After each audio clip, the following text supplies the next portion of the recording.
is up, everybody? It's the Junkyard Dawgcast. I'm Jake Rowe with Dogs 24/7. With me, Kip Adams and Rusty Mansell, also of Dogs 24/7. We got a commitment to talk about. We got a mailbag to get to, and we're going to go ahead on this fine Tuesday and do picks. We're live on YouTube. Thank you for joining us there. If you're listening to this on Wednesday morning, it's the podcast, and we appreciate you listening there too. Subscribe, rate, review. Let us know how you feel. Rusty's about to get up and go for a jog. He's putting on a hat. He's going hat. Oh, good call. Good call. I'm glad Rusty and Kip have a hat selection. Your boy Jake don't. I've got like a black one just like this that's dirty as all get out, so I don't wear it. And plus, I don't know if either one of these guys have a head as big as mine. So that's you got to wear what works when you've got a large dome. But yeah, let's get into this commitment once Rusty gets settled in over here. He might be wrestling something. I got like Wi-Fi stands, everything. You got a Wi-Fi stand? Yeah. You got rabbit ears with your connection. That's the best I've ever bought. It's a freaking booster. Like, Oh, yeah. That is.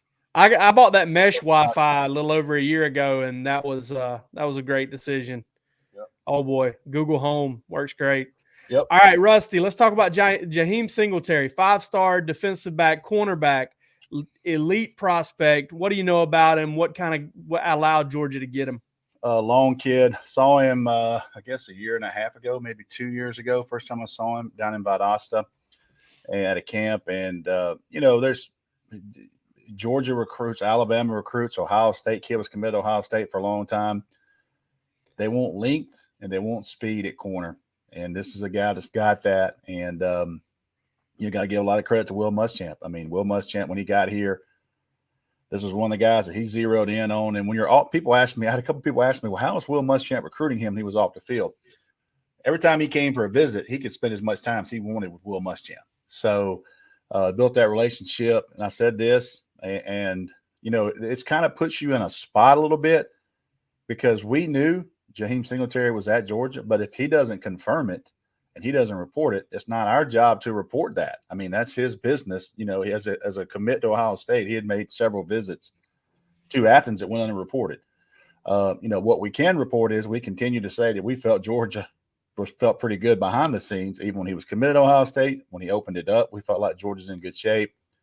And ultimately, he, I thought he was going to commit in August, put it off. I thought he was going to go in September, put it off. I thought he was going to go in October, kind of put it off.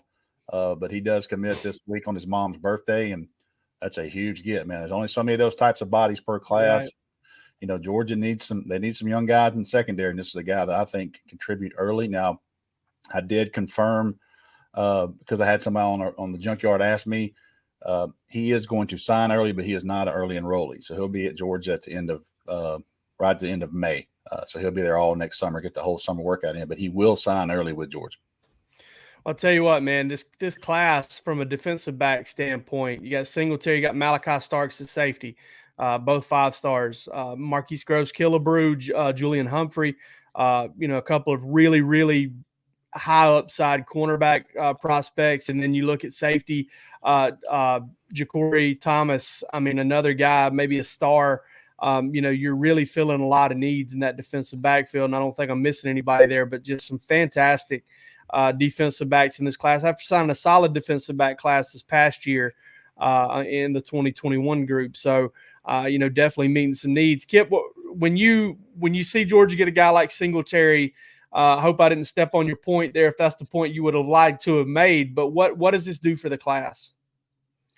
Well, it gives them a guy with size and speed. And if you look at, the wide receivers as of late, it's kind of cyclical. We had that, the big guys who could win the jump ball in there. And then you started having guys that are really doing a lot of damage in the slot. And it kind of feels like we're kind of coming back around to having bigger guys who are just as athletic as guys in the slot.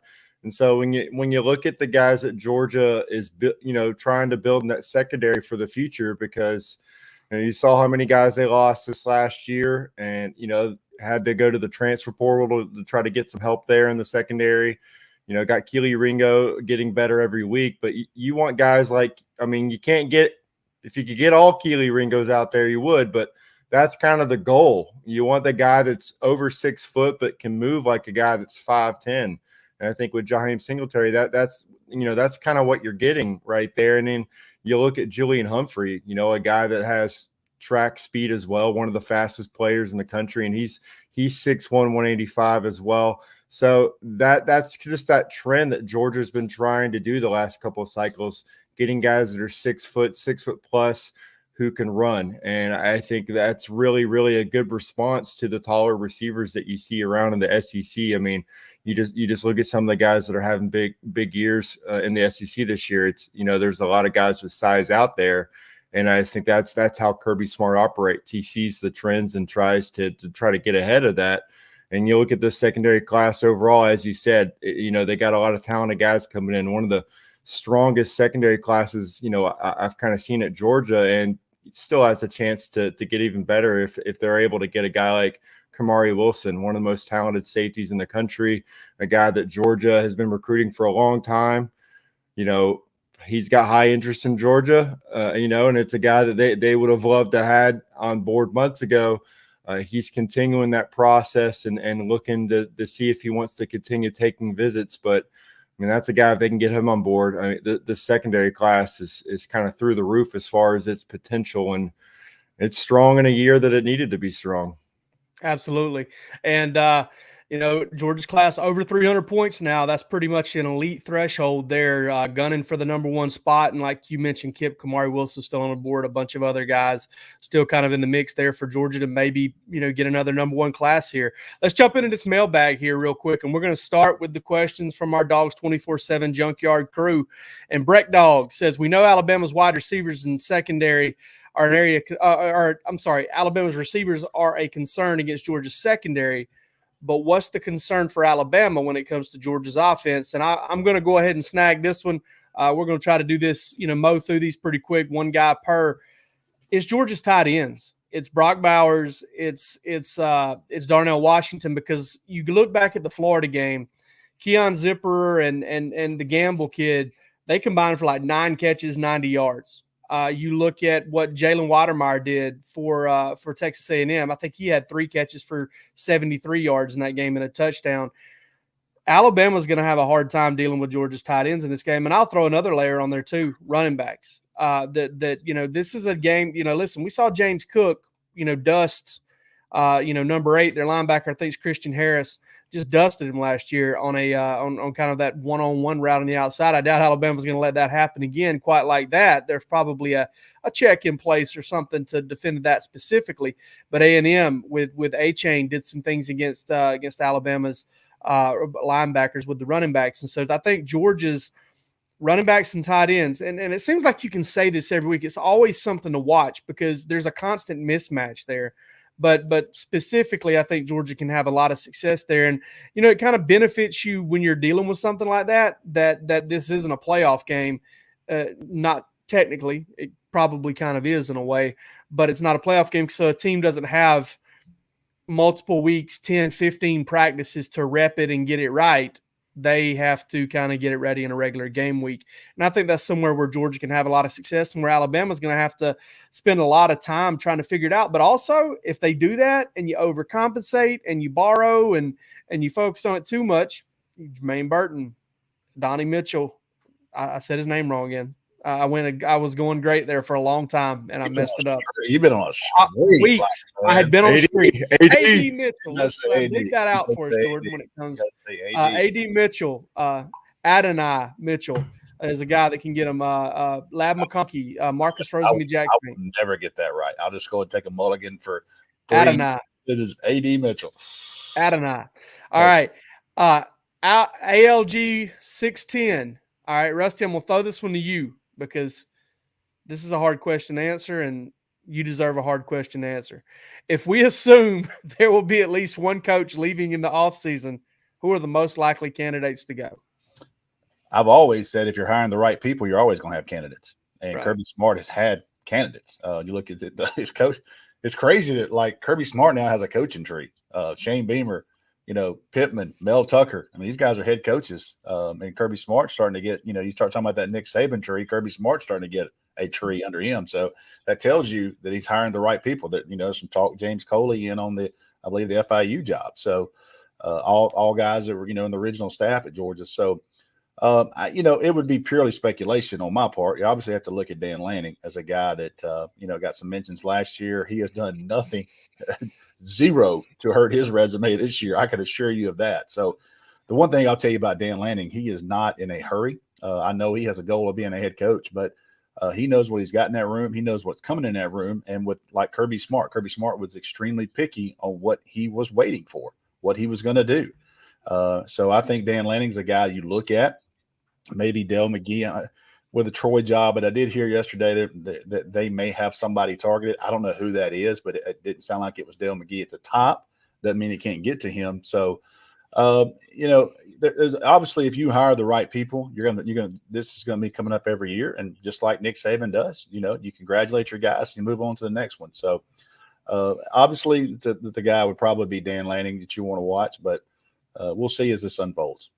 And I'd say Glenn Schumann as well, considering that, he's so successful as a recruiter, and, his time as a defensive coordinator at some point is going to come, whether that's Georgia or somewhere else. Yeah. I do know that he has turned down a couple of pretty good jobs. I would think that he had opportunity to be the defensive coordinator a couple of places. And, he obviously knows what he's got in his room. But you're right. Glenn Schumann's a guy that we're going to hear more and more about. But I tell you what, you talking about two guys that are recruiting, Todd Hartley and Glenn Schumann. My goodness, their rooms. Woo. Yeah. That inside linebacker group, man, unbelievable. And it's just getting better. I mean, just another great class coming in 2022. Kip, DogFan623 wants to ask you, is there a team that will stay within 14 points of UJ in this college football season? I mean, we're giving 14 points. That's that's a lot to kind of ask for the games that Georgia has after this weekend. I mean, I'm trying to think. Just look into Atlanta. The last time a team beat Alabama by 14 points had to be Clemson in 2019, that national championship game. I think that was a blowout loss there, right? I think they put up 44, and I think Alabama didn't hit 20. Like 19, I think it was. Yeah, since then it hasn't happened. So I'm going to point right there to the SEC championship game, and I think so far Vegas kind of agrees with me with Georgia being a 4-point favorite. So I think if you come out of that game winning by 1 point, I think you're happy with the result there. We're going to talk about obviously the matchups and everything next week and kind of delve into what we're seeing in that game. But I mean, this Alabama team might not be the strongest Crimson Tide roster that they've had under Nick Saban, but they still have talent up and down, and guys like Will Anderson, maybe the most talented defensive player in the country right now.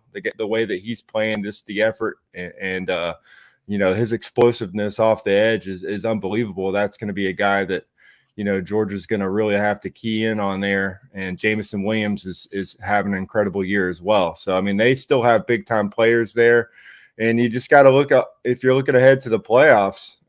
Which, I don't think the coaching staff at Georgia is, but as fans, you definitely want to. Ohio State's offense has been outstanding this year. I mean, it's been the best offense probably in college football, and we've kind of tried to look and see, what type of offense could really, really push Georgia's defense. And I think, a quarterback who's able to kind of stand in there and pick apart the secondary and have a lot of success and accuracy in that area was gonna be one that could really, really push Georgia to the limit, but also just having talented wide receivers. And it's not Alabama 2017 or 19. It's not LSU's squad, but I think Ohio State has a pretty good shot of having 3 NFL guys out of that wide receiver group. I'm not going to say they're all first rounders, but I mean, they're going to be all considered for that. You look at Garrett Wilson, Chris Olave, and Jackson Smith. I think he's at 1,100 yards already for the year, averaging over 16 yards a catch. There's a lot of explosiveness in that offense, and that's not even counting, Travion Henderson, who's just having an incredible year right off the bat. The guy that, we all thought was the best running back coming out of high school this last class. He's having an instant impact there as well. So they have all the pieces there to really, really push Georgia's defense to the limit. And I mean, that defense has been talked about all year as being the strongest in college football. So, if those teams end up playing, it's kind of that, strength on strength and maybe the strongest unit on each side of the field. So I think that's definitely a game that, if you're Georgia, you're saying, okay, we're going to know what we have on this defense if we play the Buckeyes. Yeah, and it's going to take a good plan. It's going to take a Herculean effort against these, against Alabama to kind of keep those guys in front. And, Georgia's defense is really good. And we'll break it, like you said, we'll break that down going forward.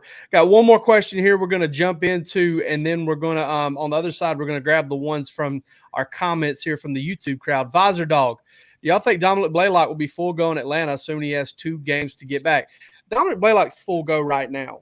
Dominic Blaylock is coming back from a myriad of medical things. It's going to be a little while before he's better than the guys in front of him. Yes. And that's just kind of the way it is. Really, that's exactly what's going on with JT Daniels here too. Okay. And I'm going to try not to get too worked up about this because it seems like everybody wants to talk about kind of these injuries. And when a guy's cleared to go, he's back to himself and he's ready to roll. That's just not the case. You miss a lot of time. You have to play catch up. And that's going on with Dominic Blaylock. That's going on with JT Daniels. It might go on with George Pickens. If George Pickens is able to come back, that's just how it is. These guys are finely tuned athletes. And I had a coach tell me one time, he goes, man, listen, if you have I don't care if it's a punter or if it's a cornerback or a quarterback or a defensive tackle, if that guy takes 10 days during the offseason, 6 days, 7 days, sits on his behind, for those days, plays video games, doesn't do anything, he's going to feel it for up to 6 months.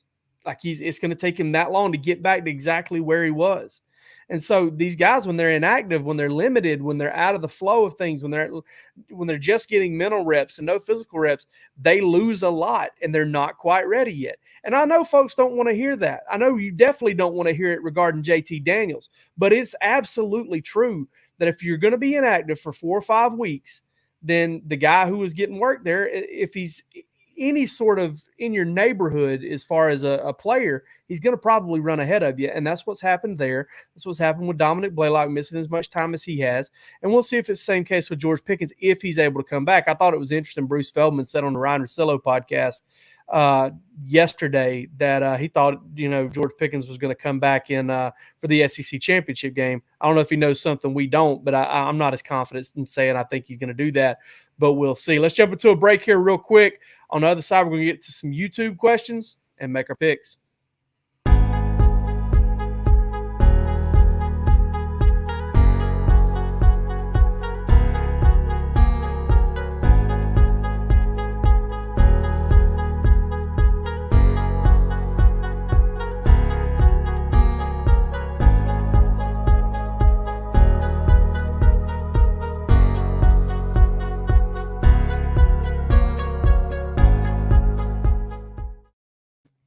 All right, we got some YouTube folk.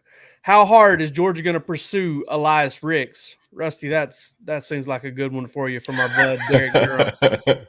I mean, what you do with situations like that is you do your due diligence. What you're hearing out of the kid. Obviously on the field, he's a really good player. So is this a guy that's, he's wanting to come in and spend like 6 months in your program and leave? I don't know. I think Georgia is definitely going to take a long look at Elias Ricks. I don't think he's the only corner they'll take a look at. I mean, that's what people are going to ask me, but he's certainly a very talented player. And, something like that, you do your due diligence, check it out. Anytime I heard Kirby Smart say in his press conference, and Jake, you were listening, I guess, Monday, talking about bringing guys in. And really, that's not the solution you want, but you have to at sometimes. But he made a comment, something about, are you bringing the right guy in? Does this guy fit our culture? So with any transfer, that's always the question. I think people look and go like, hey, man, that guy's unbelievable. Got to have him. But does he fit the culture of what you're looking for? I have no idea about Elias Ricks. But, people were asking me last night, like they're going to be all over. I would assume they would, but as a cornerback, and I think they got to have, my opinion, I think they got to have a corner and a safety for this. I'm talking about a plug and place type Darian Kendrick. Yeah. Like we got to have a guy that can play, 11, 12 games can start for us. So certainly a player like, I think got to have a wide receiver too. Just my opinion there. So we'll see how this transfer portal goes. The roster management is the new game. I mean, you got to be able to, what Kirby said, you got to be able to recruit your own kids, and you got to be able to fill those holes when needed. So the teams that do that the best are going to turn out more successful than others. And I think Georgia's done a really good job. I mean, they lost Tyreek Stevenson and all these guys last year. You look at Jermaine Johnson, and you come out and do what you got to do and, plug and place with guys. So with that being said, I think Georgia will take a good look at Elias Ricks. If they can get in that thing, I certainly anticipate them doing it. Thomas Newman with a good question here. How does Georgia match up with Bama in the trenches? Does it favor UGA on both sides of the ball? What say you, Kip? I think it bodes as well as it ever has in this matchup. I think that's kind of the one thing when, Georgia played Alabama in previous years. You kind of had to give the edge to Alabama, and that was kind of something they had to overcome. And Kirby has recruited to that. He saw that early on. I mean, the first time they took the field against each other, I think it was clear that the Crimson Tide had some dudes out there, and Georgia had one or two guys, but just didn't have the depth on either side of the ball. And I think that was his priority. When he came on board, we need to build depth and talent at the line of scrimmage, both lines of scrimmage. And I mean, you look at, even the offensive line. Georgia's got, I think it's safe to say they've got 7 guys they feel really good about out there, that if they're on the field, that they're going to have, pretty quality level of play. Even with the injury to Tate Ratledge, they've still been fairly lucky to have just that cohesiveness as a unit, which is really important on the offensive line. You would just want to have, a 5 or 6 guys that can go out there and play well together. And I think that's what they've got. They've got guys that can play multiple positions there. And, I think it's been kind of up and down as far as the run blocking goes, but in pass protection, Georgia's been outstanding in that area all year. And, obviously on the defensive line, that's what everyone's writing about right now. The fact that Georgia's got a 2 deep that any team in college football would love to have. And I think you look back at 2017, when Chubb and Sony Michel came back and how big that was.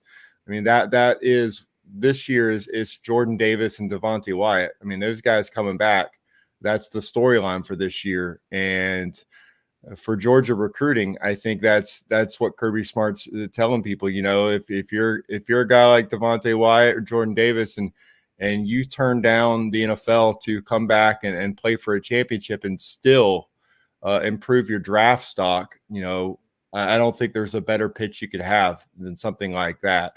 And no matter, if it's the first or second string out there, they've got guys. Jalen Carter not being a starter is just, that tells you all you need to know about Georgia's, defense. The fact that he can come off the bench and maybe be the most talented guy, in that front 7, anytime he's on the field. So I think that is definitely something that Alabama is probably spending extra time in the film room trying to figure out, if they're going to have to put extra guys out there to try to give Bryce Young time to get some guys open downfield. So I think the matchups really bode well for Georgia on both sides of the ball. And I don't think you could have ever said that, since Kirby Smart. Just anytime we've ever covered, these teams in the Saban era, that Georgia has them, at least equally talented on both sides of the ball on the line of scrimmage, if not better.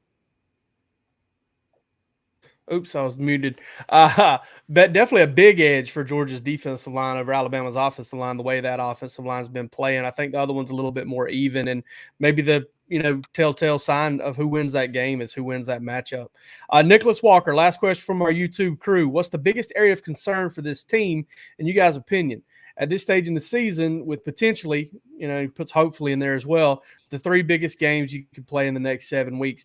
I think it's the secondary. I think it's depth in the secondary and staying healthy. Chris Smith's a little banged up right now. Will he be back? I don't think that's going to be a major deal based on Kirby Smart's language there. They think he's going to be fine, but Georgia's got to stay healthy there because I think an injury to anybody, I'm talking about anybody back there, Lewis Seen, Chris Smith, anything that might keep him out for longer, even Dan Jackson, Latavius Brini, either of the cornerbacks with the way they're playing right now, I think it's already an area where you might be able to point and say Georgia hasn't been tested, and they're going to get tested if they have to play Alabama, or when they play Alabama, and then if they have to play Ohio State, they're going to get tested.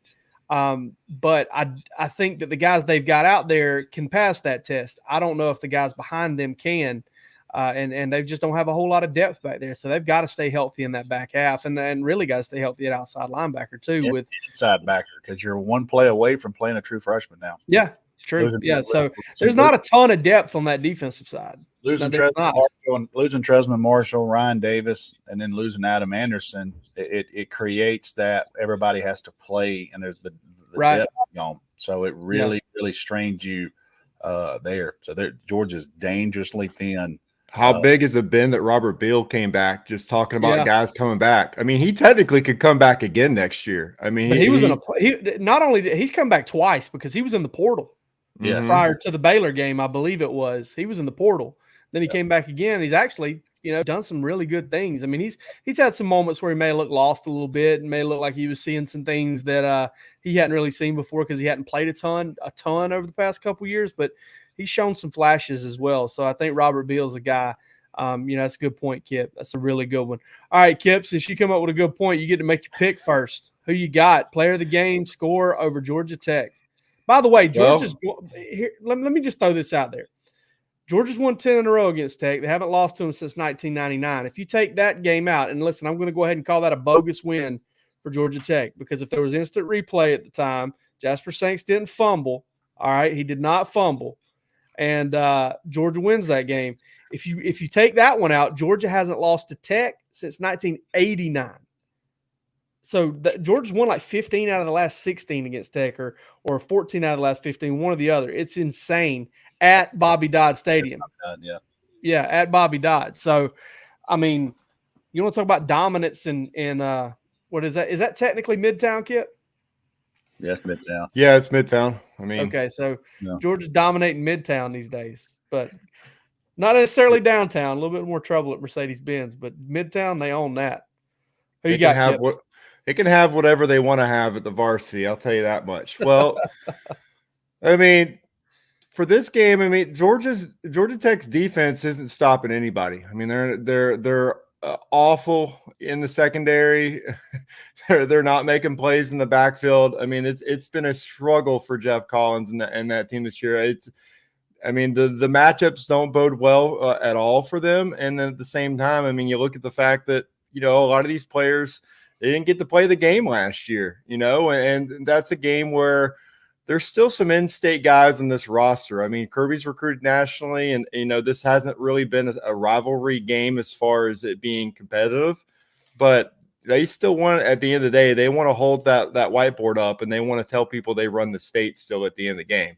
And doing it in Atlanta, I mean, is obviously even a bigger joy for a lot of the guys in this roster and a lot of guys that are, going to be playing their last football. So I think that as far as this game's concerned, I don't think that, I mean, whether or not Kirby and this team kind of takes their starters out early, I don't think it's going to matter who's on the field. I think these guys are going to play, with that same intensity throughout the game. And I think it's going to be a big issue for a Georgia Tech team that, is allowing opponents in their backfield, is not forcing turnovers, and is just not playing very strong football right now. I like Georgia to cover this game easily. I think this is a game where Georgia can name their score, and I think that the last I checked, we had this at 35 points as far as the odds, the line's concerned.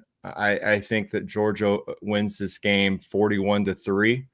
I think so. I think they go away with this one. I think that there's going to be a lot of opportunities for Georgia to grind it out. I think there's going to be some plays downfield in this game. And so, I look at just guys who have, played really, really well at recent and kind of having some big games and also just kind of due for a big game. I think this is a game where a guy like Kyrus Jackson can make some big plays. I know that Stetson Bennett has really looked at him a lot, when he's on the field. And I think also, this is the game. I know Kyrus wanted it so badly. He came so close that last week. Getting that, a return touchdown is something that he's still trying to reel in. I think this is the game he gets it. I think, he takes a punt return back. I think he's going to have plenty of punt return opportunities. And he reels one in. I know they're wanting to get Dominic Blaylock in there as well, but I think Kyrus is going to have a lot of opportunities to make some big plays. And I think Stetson's going to have a lot of success in the passing game. This is going to be a good one for the numbers and a good one for that passing attack to give Alabama even more to kind of look at heading into Atlanta. I feel like player of the game pick here for me, and Rusty, you're gonna take us out of this thing with yours, get to pick last. But I think player of the game is kind of fish in a barrel at this point. It's going to be James Cook. James Cook's just playing too well right now. Going to catch a pass, going to have a couple runs, may score 3 touchdowns again. Who knows? May go to Home Depot. Don't know if he's got time. But yeah, James Cook's playing at a really high level right now. I like him to make some big plays early in this game. So I'm going to go ahead and pick that as my player of the game, pick that guy as my player of the game. And I think Georgia's going to hang a lot of points on Tech. A lot of points. I got Georgia. I think Georgia's going to win 51-10. And I like James Cook for my player of the game. I think Georgia's just going to run a kind of rough shot on him. I swear to God, Rusty, did I get you again? I had 52-10. Okay. Well, at least I didn't get it on the money this time. Yeah. I mean, I don't know. I got to start picking for you, man. You stealing my thunder, man. I think to me, this game is 2 questions. How long will the starters play? And does George Pickens play? Because if George Pickens plays this week, obviously he's ready for the SEC championship to get some reps. He may play in the SEC championship, but it's just hard to come back and play a game against Alabama with no live reps. The kid being from Hoover, Alabama. But I want to see if George Pickens plays this weekend. Does he play any series at all? And that's the question for me. I think Georgia goes and handles business. They've done it all year. They haven't given me any reason to see like they're going to slack off. And my player of the game, I went with tight end last week, Darnell Washington, but Brock Bowers has not really let me down when I picked him this year. I think he's just a guy that Stetson Bennett feels comfortable with.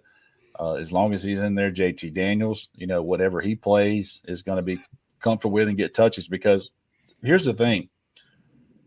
A tight end like that, you can throw the ball and you throw a 10-yard out and the dude gets 60. Don't think a quarterback don't like that, because, hey, I didn't have to do a bunch and I just got 60 yards in my stat book. So you look for a guy that's got that home run threat, and man, he's got that extra gear. He caught a ball Saturday from where I was sitting. Man, this guy takes off. He gets to his second gear so quick as a tight end position. It's just so. And good luck tackling him. Oh my God! Yeah, they break tackles like no tight end I've really ever seen. Yeah, people talk about wondering why Darnell Washington doesn't get the ball more. I mean, defense looks at him and sees a 6'7" guy, and then Brock Bowers is the guy that's stretching the defense, and the quarterback knows that. I mean, which one of those guys can get you a 60+ yard play in a moment's notice? It's Brock. So I mean, that kind of answers that question of maybe Darnell's taking some eyes from the defenders, and then. Brock's, if you get one-on-one with Brock, you have to get him the ball. Yeah. He's going to, like, I think you said it right, Jake. He's going to stress Alabama some in their matchups and the perimeter of their linebackers. So we got a whole week to talk about all that, but I go Georgia 52-10. I'll go Brock Bowers. And my 2 questions that'll be answered on Saturday is how long do the starters play, and does George Pickens get live reps? Yeah, interested to see that as well. Big time. Last show of the week, guys. We won't see you before Thanksgiving, but happy Thanksgiving. Eat all the turkey you can handle. Take you a nap. Get up and eat some more turkey. Watch some football, and then get up and eat some more. Okay, that's the way. That's the way you got to do it. That's the Georgia way, okay? So enjoy yourself, enjoy your family. We will be back after the game on Saturday after Georgia more than likely beats the fire out of Georgia Tech. And then we'll be talking SEC championship game from there on out, and we can't wait. It's going to be a lot of fun. But for this episode of the Junkyard Dawgcast, I'm Jake Rowe with Dogs 24/7. They're Kip Adams and Rusty Mansell from the same place. Take it easy.